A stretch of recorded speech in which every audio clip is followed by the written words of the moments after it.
Hey guys, I got three different things I want to talk about today, and you probably don't even know about them. Number one is pennies across the country. Donald Trump signed an executive order banning all pennies across the country from ever being printed again. That's right. No longer is the United States of America printing new pennies. All the ones in circulation will eventually be taken out of circulation. Now, I ask myself, how is this going to affect taxes for people? So, what I'm meaning is you go through a drive through, your bill is 107. If you don't have pennies anymore, um, eventually, right now it's like that, but they're going to have to phase that out over the next couple of years. So, over the next couple of years, as they're phasing pennies out of businesses, you will no longer be able to pay 107. It's either going to be 105 or 110. So that in between is no longer going to be there after a few years. I ask myself, can this have double um, consequences on the taxes that we pay? Because, here in California, when you vote on a city tax to go up a penny and a half, half, whatever, you, you can no longer do that. So now when you vote, it's going to go up a nickel. It's going to be nickel after nickel after nickel. So it's going to cost taxpayers a lot more money to buy goods in the cities that they live in if they have to pay taxes on them.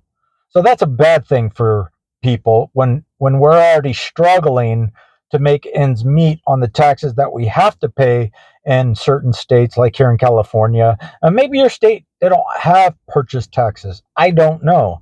But I know here in California, you pay taxes on anything and everything except for cold food and packaged uh, food that that is not warmed up.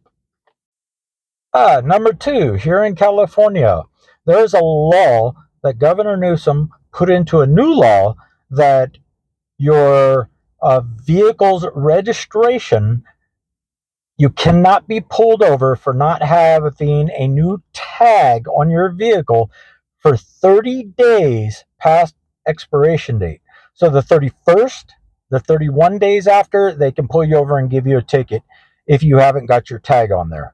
But before then, they cannot pull you over and give you a ticket. Now, if you haven't purchased your tag and paid your registration, I think they can pull you over and they can give you a warning to get a registration caught up and renewed. But I don't think they can give you a ticket. I'm not familiar on that part of the law.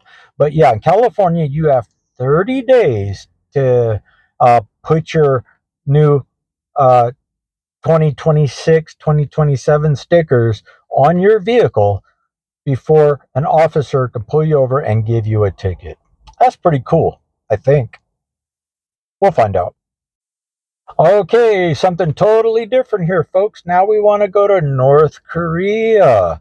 We're bus drivers in North Korea. In order to be a bus driver in North Korea, the driver is the mechanic for the vehicle that he's driving. For that bus that he's driving, you have to go through like a 1-year class, and you have to completely from the front steering wheel to the back doors of the bus, wheels, brakes, motor, you have to completely strip that bus down to the bare frame.